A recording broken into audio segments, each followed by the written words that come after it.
But I mean, we're talking about the natural world and human beings' interaction with it and relationship with it. And it's interesting that symbolically, I mean, the offerings, or what in English called sacrifices as well, um, seem to represent right off the bat a kind of a battle with nature. They seem to be representing vanquishing nature in a certain way. Um, what I mean to say by that is, I mean, for example, I mean, you bring the reading Vayikra, beginning of Leviticus, the first chapters, is talking about bringing an animal as an offering. Then it goes on to talk about, first of all, it talks about cattle, and then sheep and goats, and then birds, and finally we get to vegetative things. We get to different forms of flour and dough and bread that all can be offerings. But we start off with animals, and we start off with the bulls, actually, right? We start off with the Nancy deals with, and it has to be slaughtered, and then the blood is then um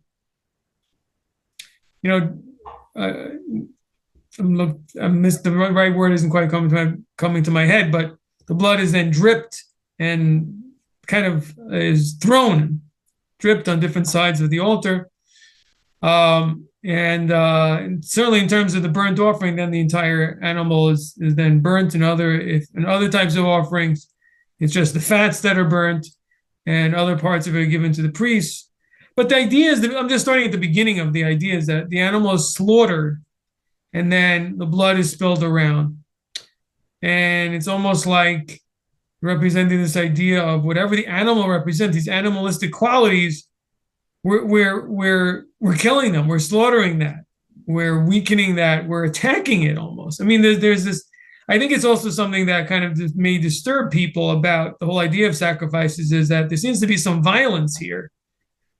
And we understand people seem to be okay with human beings. Some people are not okay. Obviously, the animal rights advocates that don't want to see people eating meat at all, animal meat.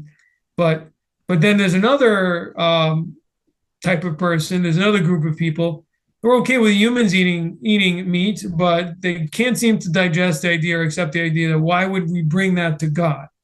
Well, they seem to be of the opinion it seems like that's a waste. That's cool. Why should it be in a religious, practice? Why does God need it, so to speak? I mean, to me, I think that I see that as very misplaced simply because, so what are you saying? For human pleasure and that you can understand it, for human consumption, you can understand why an animal's life, can be taken, but for God, you can't see that its life should be taken. I don't see that as a sensible argument, just to me. Just in terms of rationally, in terms of purposes. Okay, this is something God commanded, or this is for God. This is just, even if it's not commanded, let's just put that aside, which is the case. But let's just put that aside. It's done for the divine, or it's done for a person's own self-interest or the person's personal needs. I don't see why, if it's okay to do it for someone's personal needs, why isn't it okay? Should be even more so. Should be okay to be used in the temple to bring as a sacrifice. But putting all that aside, again, the point is just the symbolism that immediately we see is a kind of a vanquishing, almost like, I don't know, should I say an attack, and the subduing of animalistic qualities in bringing an offering. That seems that one of the immediate symbolisms that comes to mind. You have this large animal. And again, we're very desensitized today because we're so technological, although Nancy isn't. But I mean, the large, powerful animals that, in the old days did a lot of work, moved heavy materials for people. Oxen were used to move wagons around, to move heavy loads. So they were used in agriculture, which was obviously extremely important, still important today. But now we have tractors for centuries already now. At least since the 20th century, there are motorized tractors. But before that, people used either I guess horses, or people used what they call oxen, right? They used bulls, to different types of large bulls to move to plow. The point is to plow the soil in order to plant, which was very, very important.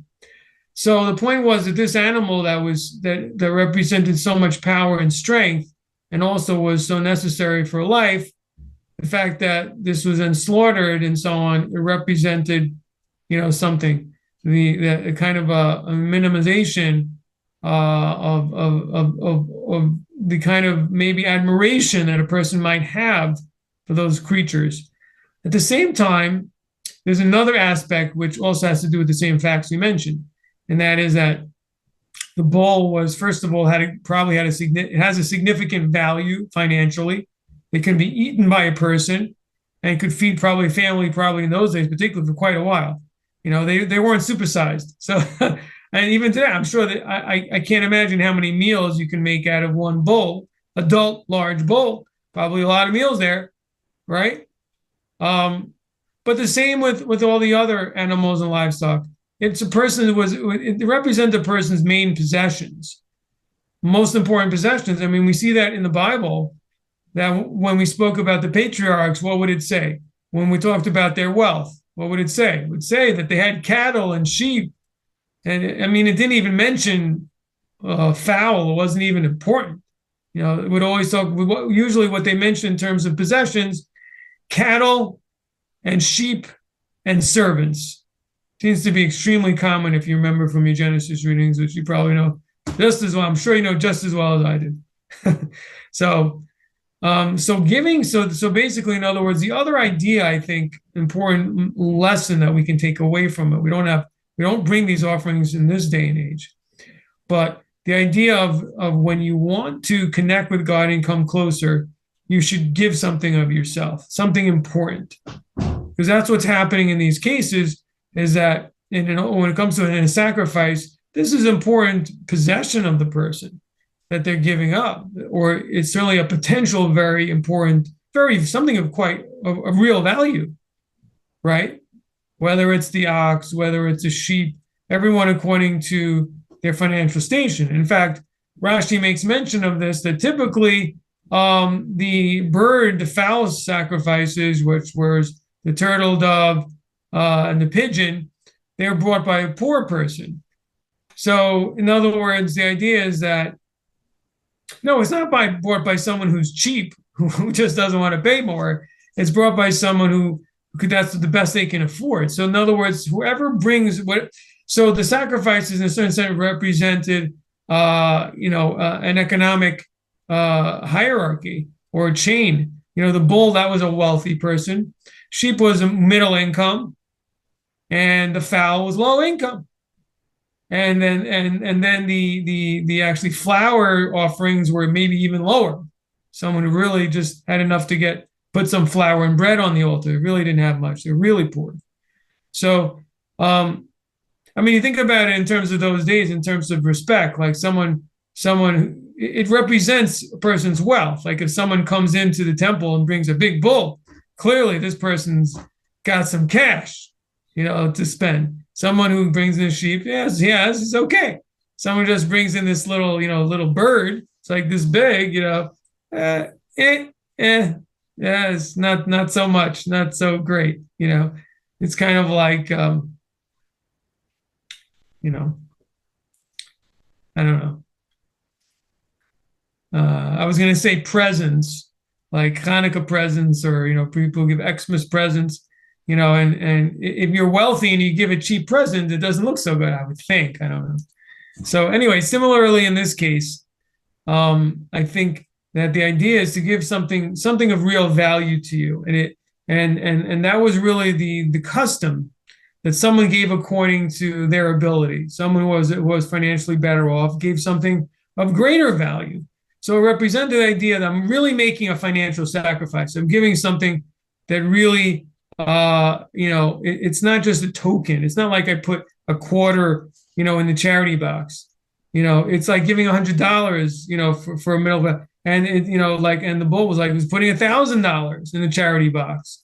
It was a significant, um, it was a significant donation. So in other words, the sacrifice was exactly as it's mean, and I think that that's a lesson we need to take away. So you want to be close to God, then you have to make a sacrifice, and not someone else, but of yourself in some way, of your own property, your own possession, obviously your own time, but something that's meaningful to you. When you get in a situation where you're giving of that really brings you closer. And that's something that really brings God pleasure, as it also says in the reading in Leviticus. Particularly interesting that the reading says specifically about the fowl, and also I think actually particularly about the flower offerings, that it was a pleasant aroma to God. What's the idea of a pleasant aroma? So think about the idea of an aroma. Obviously, God doesn't smell like a person, but think about what an aroma means to you, right? When you smell something that smells really nice, it gives you a pleasant, calm feeling, but it's not based on anything rational.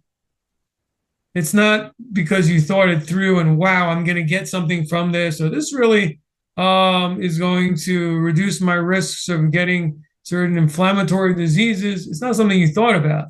It's automatic. It's part of your sensual system, right? You smell that, oh, that's nice. Oh, it smells nice in here. It's pleasantness.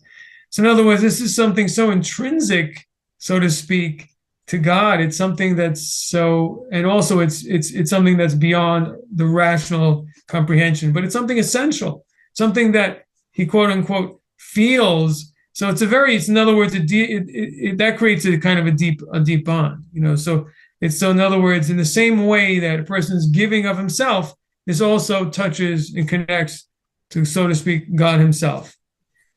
Just the same way when a person smells, that has that effect. So that would be the meaning of that. Obviously, it doesn't mean God smells. He doesn't have a nose, and he's not a human being.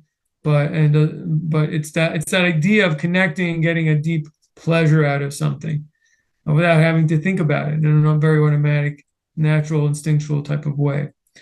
Although, again, with God, instincts, I think the way I think Kabbalistically we would approach it is that it's higher, as we've spoken about probably in the past, in the Hasidic thing, it's higher than reason.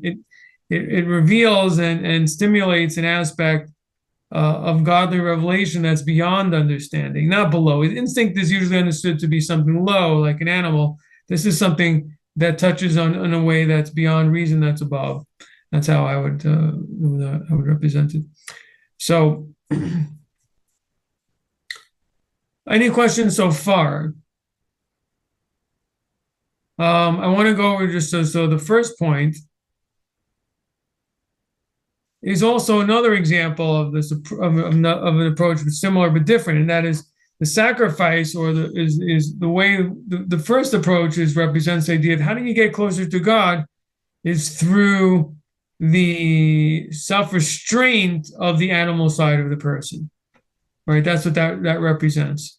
That through restraining our animal side, we're able to get closer to God, because that's what the offerings represent, that a closeness. So the slaughtering aspect represents that restraint. The blood, that represents once a person restrained and gained control of the animalistic qualities, then he actually can make use of it and in his service of God. And not only that, a person should have a degree of excitement and feeling in his service of Hashem.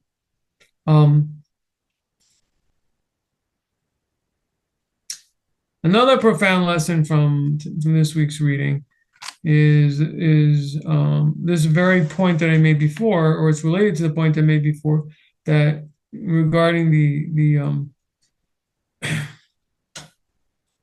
regarding the flower offerings, it says that gave pleasure to God.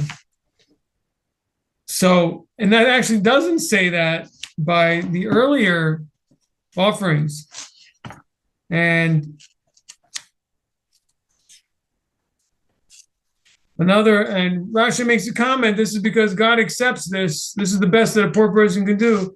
And God accepts this and gains the same pleasure out of it as the larger sacrifices.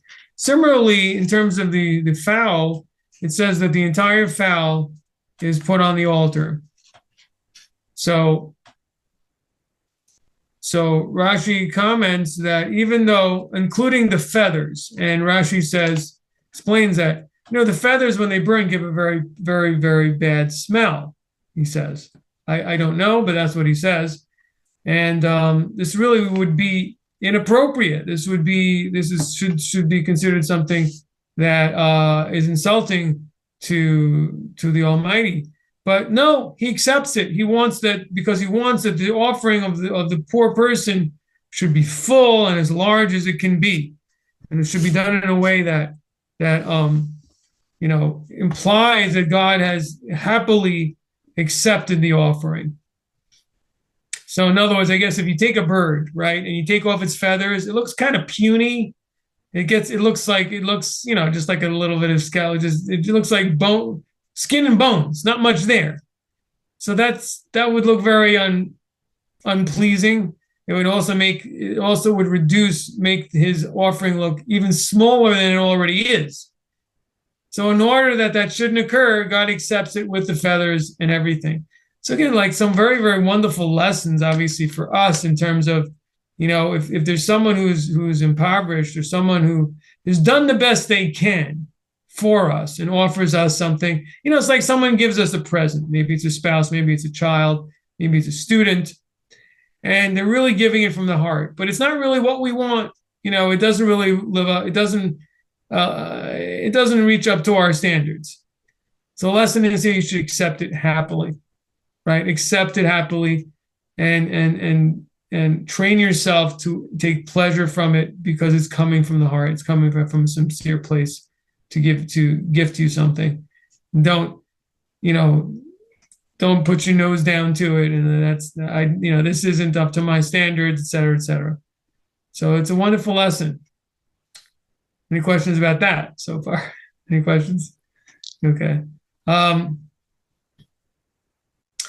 So again, we see again and again the idea of this God is aware. So it's interesting. So you see that God is very aware of this sensitive issue of how the offerings can create division between the different economic stratas of a community. And that's very interesting. And I guess it also shows something that we need to be careful of in terms of leadership. And it reminds me of another law, and it reminds me, as an attorney, something that's come up, I think, lately, which is that I've heard it being said that in federal court, I think that in federal court, they don't like to take small cases. And in fact, in my law firm, which we deal with, simple cases of people getting injured, it's not big business, big corporations, it's not billions of dollars, that the federal court really doesn't want to deal with that. And I think that's not right. I think that's not right. I mean, in Torah law, we say that a judge has to treat a case of $1 the same as it treats it's a case of $1 million. It shouldn't make any difference. It's a question of what's correct, what's just. It doesn't matter how much money. It has nothing to do with anything. And that's really the right approach. It's not about how much, but the idea is that the judge should take the loss of the poor person if $1 was taken from him the same as seriousness as if a billionaire had $1 billion taken from him. To that poor person, that dollar means a lot. That's not, to take it as, well, it's not on our big shot standards. We're federal court. We're federal judges. It's below us to deal with, people who are, scavenging for scraps out there. And that's elitism. That's and I think the Torah is giving us a message here that people of authority need to act in a way that doesn't encourage elitism, that doesn't encourage economic division between people. And by the way to do that is by showing the same level of appreciation and respect for the small gifts and the small matters of the poor to the same extent that they pay attention to the rich. So it's a very, very important lesson. I mean, if you think about it, if God is willing to take something small, then who are people not to? If God is willing to take a small pigeon and a little bit of flour, and he says that he accepts that and takes pleasure in the same as a bull, then who was a human being who's just a flesh and blood to say, no, it's not good enough for me? So the lesson is extremely profound that should be placed in the minds of the community who have this God. Because and again, this would be the same as any leader. Once a leader who's at the top, if a king behaves in a positive manner to the poor, he sets an example for all the nobles and all his dignitaries or ministers below him to behave in a similar manner. On the other end, if the king acts in a way which is derogatory, which is dismissive of people who are poor, people who have less power, then the people below him also have some power, will follow that lead. So it's very important that the people at the top behave in the proper manner. They set the example and they set the tone.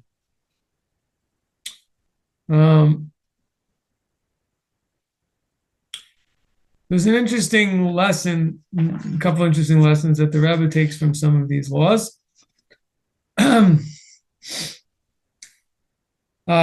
So the Rabbi explains that there are different laws in terms of the slaughter of a fowl, in terms of the slaughter of cattle and sheep. In that, when it comes to a fowl, then you only have to slaughter the esophagus. But when it comes to larger animals, then the slaughtering must be above the esophagus and the trachea to be kosher. So it seems that, first of all, for Bnei Noach, this law should also apply to because their offerings also have to be slaughtered. So it would appear that they would have to follow the same rule. But to get back to the lesson that I wanted to point out from this, so he says that why is this, or what lesson can we learn from this? Why is it that with a bird, the slitting of the esophagus is enough for it to be a kosher slaughter? And with larger animals, it has to be the trachea as well. So he says the bird is a more spiritual being. It flies in the sky. It's not so much, it's not anchored down on earth. So it's more spiritual.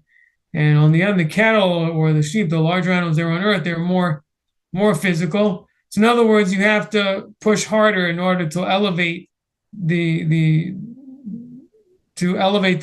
and get out the divine aspect of it.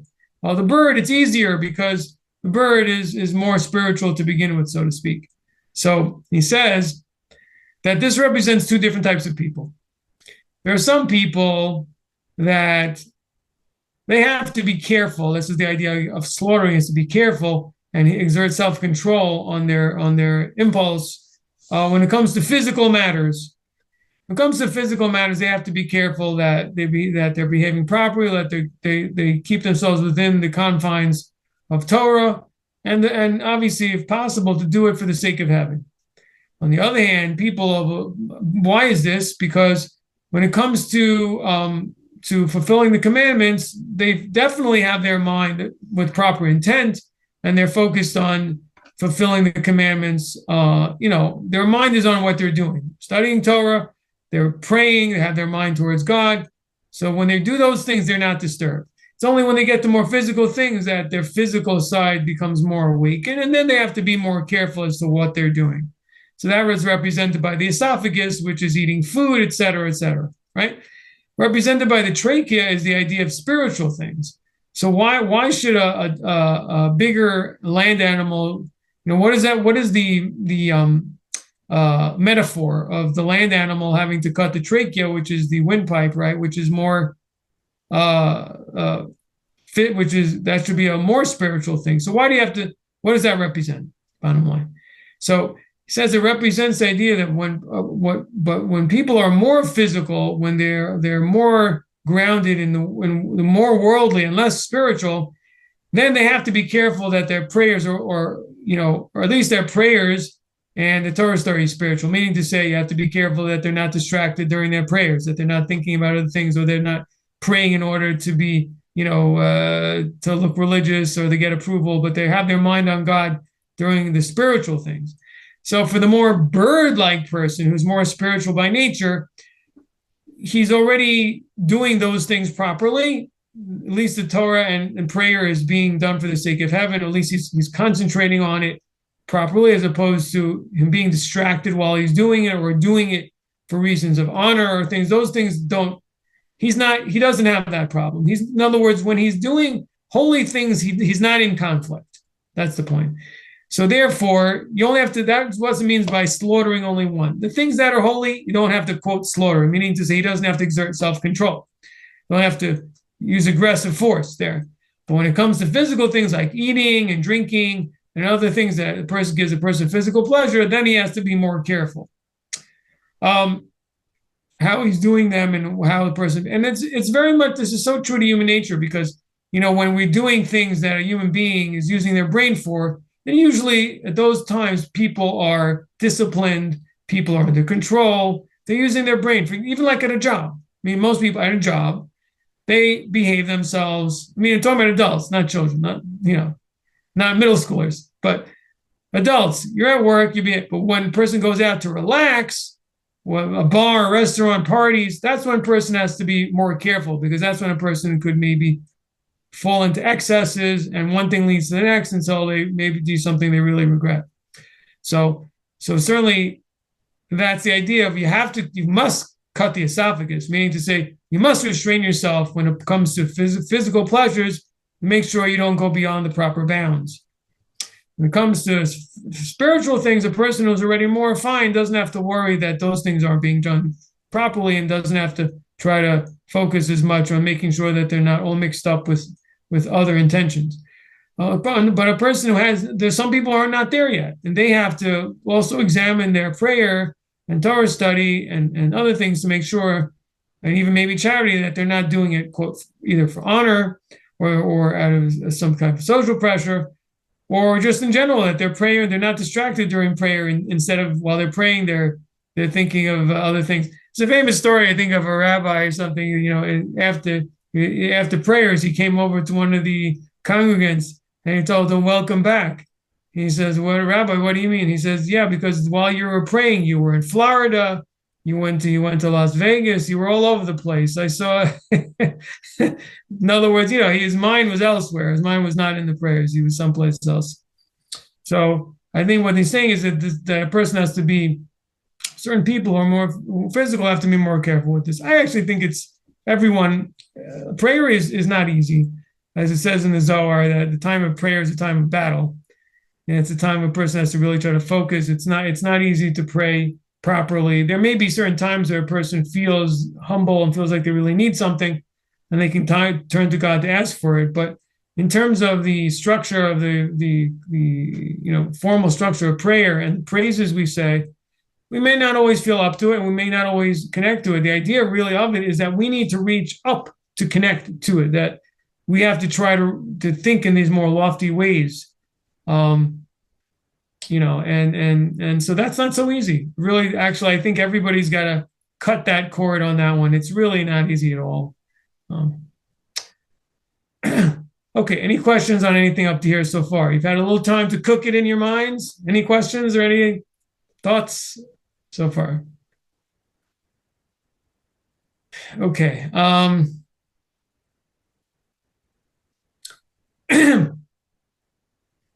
So this is a little bit of a review, but sacrifices and offerings for Noahides. Many of you know it already. Some of you may not. Maybe some people who may subsequently listen to this class may not know it. But what are the rules in terms of the Noahide bringing in offerings? Can they, and how do they do it? And the like.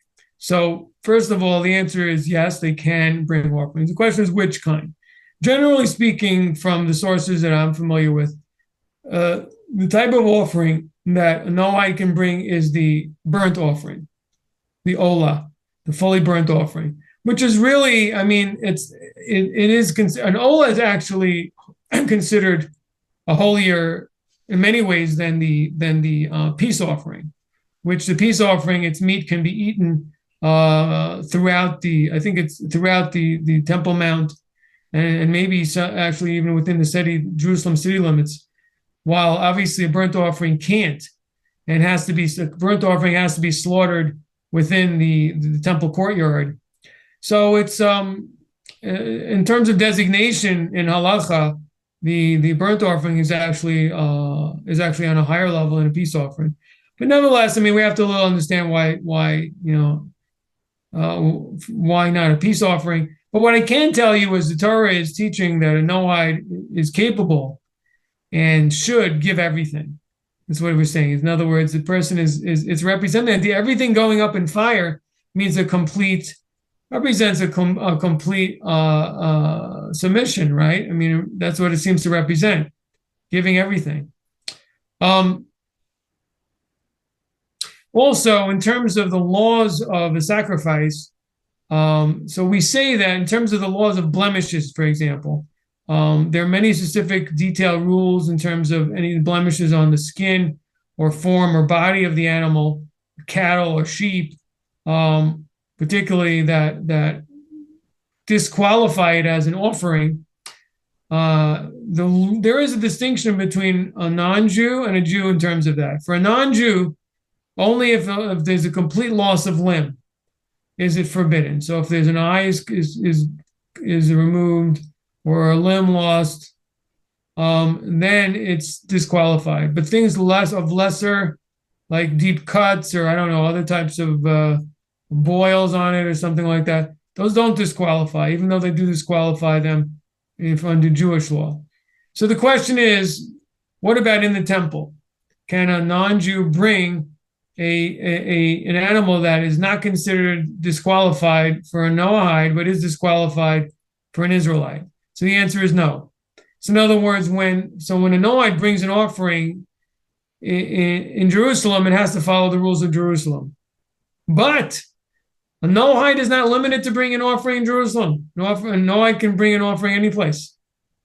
And that's another surprise. So a Jew is limited. Once the temple was erected in Jerusalem, no offerings can be brought anywhere else.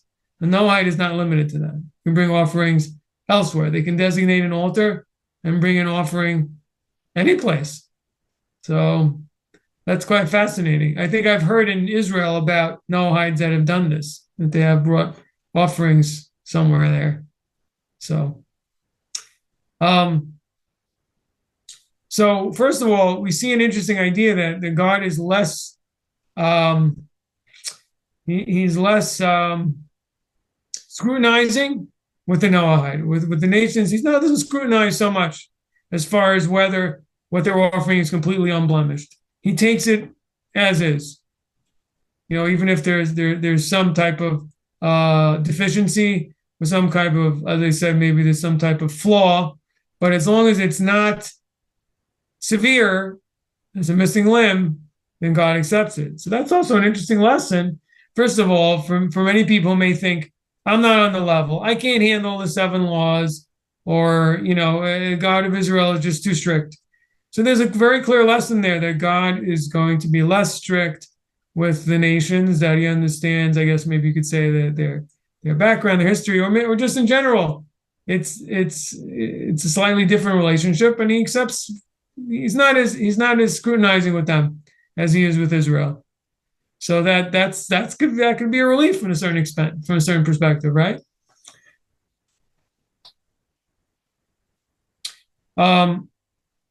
They do have to bring kosher animals. It's the same animals that an Israelite has to bring, is the same thing a non-Jew has to bring. But what's interesting is that the animal has to be slaughtered, which brings up the question of who's slaughtering it. A kosher slaughter isn't allowed to be performed by a non-Jew.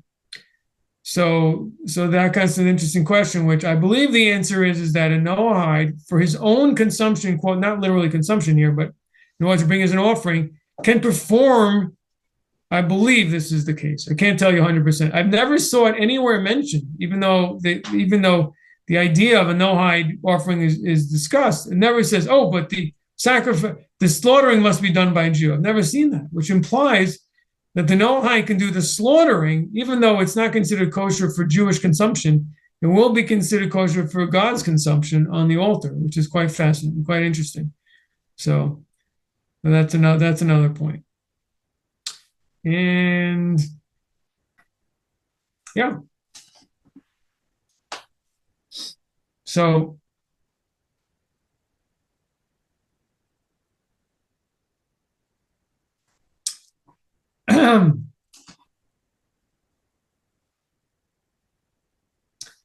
yeah, I mean, look, the point is this main theme that runs through so much of this is this idea of giving and giving with your heart. To give, mean to give is key. To bring a sacrifice, and as we said before, for a person to mean to show off in some way or to do it out of pageantry or so on is meaningless, which is why the prophets often criticize bringing sacrifices. If you bring a sacrifice with humility, with sincerity, as a way to come close to God, as a form similar nowadays, what is equivalent to sacrifice now? Charity. Charity is basically, in nowadays, what God wants, and when you give towards God, is to give to the poor, to give to Torah scholars, to give to Torah institutions. And when a person gives of their own possession, that's similar to a sacrifice, and it brings an atonement for the person, and it brings a blessing for a person. And the idea of what we do below, God responds. So when we show compassion down below, and we show that we're giving from below, and we're trying to reach up, so then He turns to us and also bestows upon us. It's kind of like a mirror.